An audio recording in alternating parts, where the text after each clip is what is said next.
¿Por qué? ¿Por qué? ¿Por qué? ¿Por qué? Did y'all know that there are 4 different ways to use porque? Like, it's all pronounced porque, porque, porque, porque, but like, you can use it 4 different ways. I didn't know this. I've been using one porque, which is why all my life. Like, what's going on? So I'm about to show y'all what I've been doing to kind of like, you know, learn how to use them in different ways, but also like, what the hell, why are we using it these different ways? Like, come on now. Porque número uno, we have why, okay? This is probably the porque everybody uses. This is probably the only one that you knew about, because it's the only one I knew about, okay? So, how to use porque for the meaning why. Ejemplo, porque haces ejercicio, or in inglés, why don't you work out?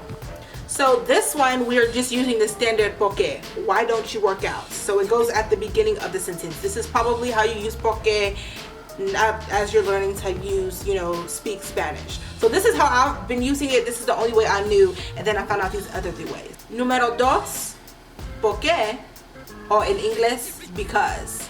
Voy a dormir porque estoy cansado. Or in inglés, I'm going to sleep because I am tired. So this one makes sense. Like, when I saw this porque, I'm like, okay, I can get with that. This ain't gonna trip me up too much, because I'm like, hold on, it's 4 of them. Like, I ain't gonna remember it. But this one is you're just putting it in the beginning of, or in the middle of the sentence. This is because this is happening because of this. So the reason why this one is super easy is because this one is like porque, which is why, which you would use probably at the beginning of a sentence, but you would capitalize P. And in this porque, because it's the same, it's all together, it's just lowercase. So I'm like, okay, that's easy to remember. So we have porque, why, or porque, because, okay? Número 3, porque, this is more of like for which, a relative, you know, relative pronoun, okay? Ejemplo, estoy preocupada porque la cita con el veterinario de mi perro sea cancelada. Or in English, I'm worried about my dog's vet appointment being canceled. Okay, as y'all can see, for which it's a, or I guess in English it could also be like about, you're worried about something, you're worried about X, Y, and Z happening. So that's how you can use porque, which is separate por and que, but it's still pronounced porque like the other 2 porques. Okay. Número 4, el porque. Or this is like the reason something is happening, the motive, things of that nature.